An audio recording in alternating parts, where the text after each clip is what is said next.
Welcome everyone to Sakura Angels Part 17. We are continuing the discussion about what is going on with the seal and what everybody else is, what's all the issue with it been going on. So, let's get back to it. The seal will thankfully never break unless your blood is spilled, but it's been a long time since she's been imprisoned, meaning that the seal is awakening in its effectiveness, which, with each passing day, and ever so slowly her influence has been creeping into the world. Kenta, your headaches? I see. So she's almost calling out to me in a sense. It's why the monsters have been as organized as they have, and why that girl, Hizuki, she instilled whatever power she could muster into that girl and is using her as a puppet until she finally can free herself. I'm not sure what lies must have been fed to that girl in order to get her to obey, but she's infected her mind. And given the current rate that her violence has been seeping from her prison, tomorrow will be when she achieves even more influence on the world. The monsters become more rapid than before. Izuki will become more powerful too. Basically, her job will become even more difficult than it already is. That's bad, huh? Obviously, that's bad. Come on, think about it. Girls are trying to protect you. Things are going to get stronger. Of course, it's going to get bad. Very. Which brings us to the next order of business. When we were first assigned to you, watch over you, all we had to do was take care of a stray shadow or two if they suddenly decided to act on instinct. Now, that was easy enough. But you had no idea those things even existed and were able to keep hidden and watch from afar. But then things started to go wrong.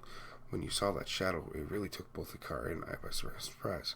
It was like he was on a mission and completely slipped past our super vigilant watch. If I recall, wasn't that the day you insisted on getting a sandwich? Nope. We were ever vigilant. I guess I was even luckier than I thought that they had managed to save me back then. So anyway, once we were forced to show ourselves to you, it was clear that something wasn't right at all. And that was even more obvious when Izuki assaulted us, wielding a power unlike anything we'd seen before. We've been looking into it, and what we've been looking into it when we have the free time, which is rarely ever tasked with having to watch over you. Well, excuse me for existing. Come on. And it quickly became apparent that things weren't going to solve themselves, and once we learned that the seal in place had been slowly weakening, we need to reinforce her prison, strengthen it, so that her influence can't affect those outside anymore. Only if that were easy. We could have done it ourselves without bothering you. Saki pulls a complicated expression. I don't think I was going to like what she was going to say next. Kenta, we need your help. Me? How the heck am I supposed to help? You guys are the ones with all the fancy powers. It's not exactly ideal that we have to rely on you, but I know, but we have no choice. We're out of time to search for alternative means. Basically, since the seal is created by someone in your bloodline and linked directly to them, it can only be strengthened by someone bearing the same blood. I mean, technically, we could break the seal that's there and trap her in a new one, but I don't think we'd last long enough to do that. So in other words, I'm really the only solution here. I'm not sure how to take this. I don't know the first thing about magic business, though. Am I even capable of doing such things? Seki takes a moment to ponder things, a finger held to her chin as her eyes went over me. Do you remember the night when Hikari was having fun with that tentacle shadow? I was not having fun. I guess so, but what does that have to do with anything? You used Hikari's sword, didn't you? Yeah, but I don't. Kenta, you must have noticed yourself how light that sword was, despite its size, right? It's a blade infused with magic that connects with the wielder to deal swift and powerful blows with ease. So infused, in fact, that if someone not capable of controlling that amount of magic were to attempt to wield it, they'd go boom. The magic would be too much for them to handle. But boom? Well, maybe not explode, but at the very least, it'd bring about a messy end.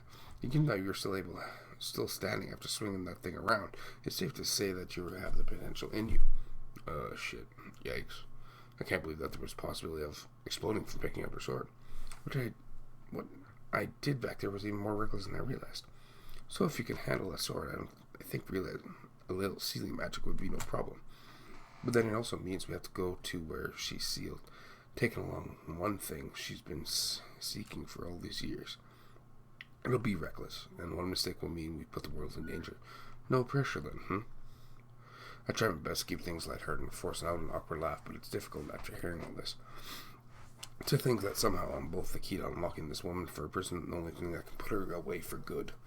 Tomorrow's our last chance to stop this before it spirals out of control. I think you're going to have to skip a day of school, Kenta. Oh no, not a day of school. What am I going to do? I wonder if saving the world is a valid enough excuse to miss a day of school. Now, I hope that's sarcastic. That is, if you choose to help us. I'll understand if you don't feel up to it.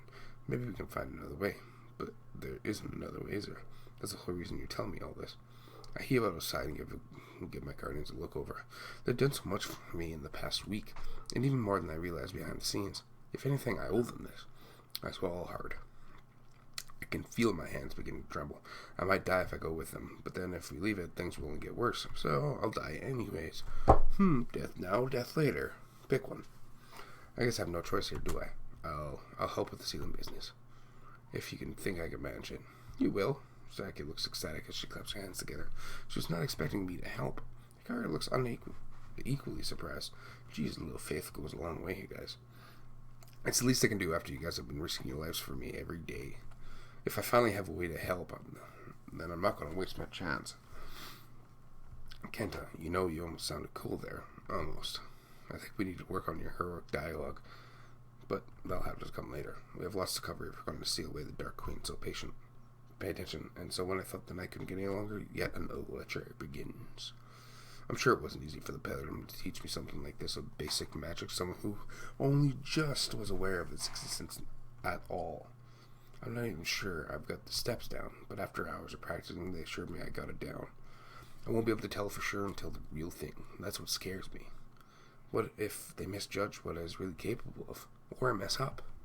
Or there's a whole range of possibilities out there, things messing up the day.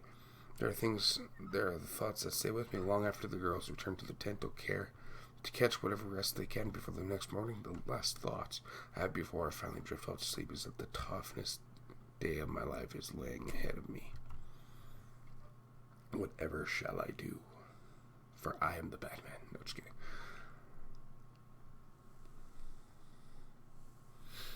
I slowly come to my senses. Morning has arrived.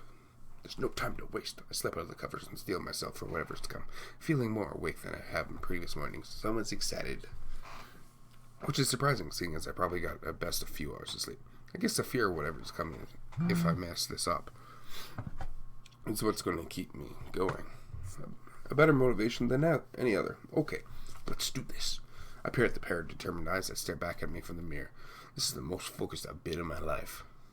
It's funny how it has changed in the past few days, as if made more weird, seem to accept it. As if deep down I knew all this to begin with. I slip on my casual clothes and make for the dining room. I find the two girls waiting for me, as expected. Though I'm caught a little off guard by the fact that they're in the battle outfits. Jim, did you sleep well? About as well as I could, knowing what's to come. Make sure to eat well before we leave.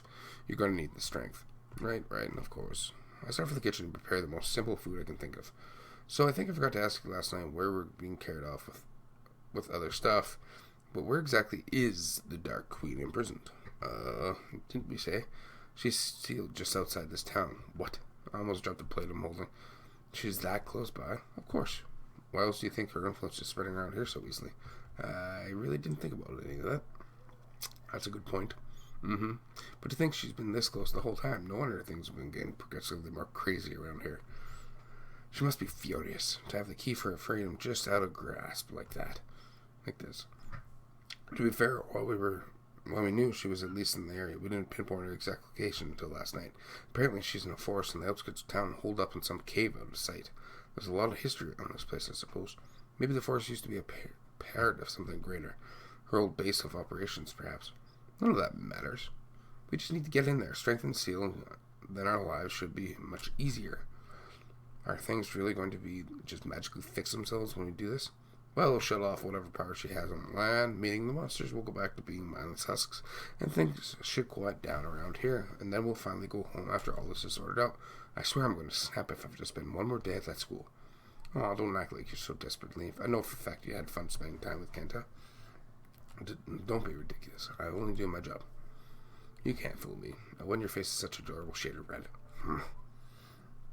Are we going to leave now or when? Saki giggles and good jobs.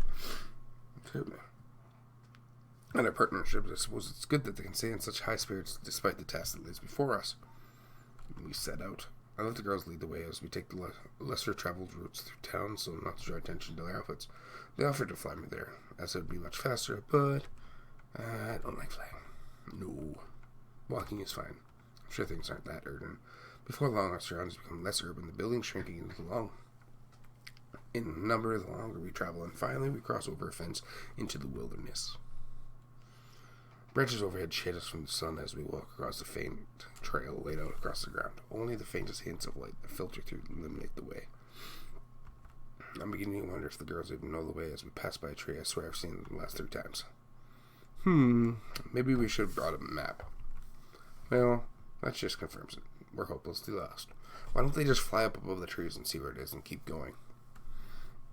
Any tension that might have existed before is sucked away the moment Saki brings to scratch her head and glance around the place. Really? We were clearly told the directions before. How can you forget them like that? Okay, you lead the way then. Fine. I forgot to. See? Nobody's perfect, even if you like to think you are sometimes. I don't think I'm perfect compared to you, though, guys. Is this really the time? But fine. You're right. Let's focus, Sayaki. In here, I thought the ceiling part of this operation would be the most difficult part. Sheesh. Okay, the forest isn't that big, I think. If we stumble around something more, bound to find the cave. Hasn't stumbling around randomly only made us go around in circles? I fear the sun might set before we even get a chance to get the darn cave now. I know it won't help, but I've joined the parents surveying the land. I don't even know what I'm supposed to be looking out for apart from a cave. Something up. I squinted at something in the distance, a cluster of boulders that had caught my attention. My eyes were particularly drawn there, like some kind of magnetic force was at work. I've never been here before, yet somehow it seems familiar. Can we check over there? Sure. Well, before we check over there, this is going to be the end of this episode as I'm running out of time. So I hope to see you guys in the next video. Take care and bye-bye.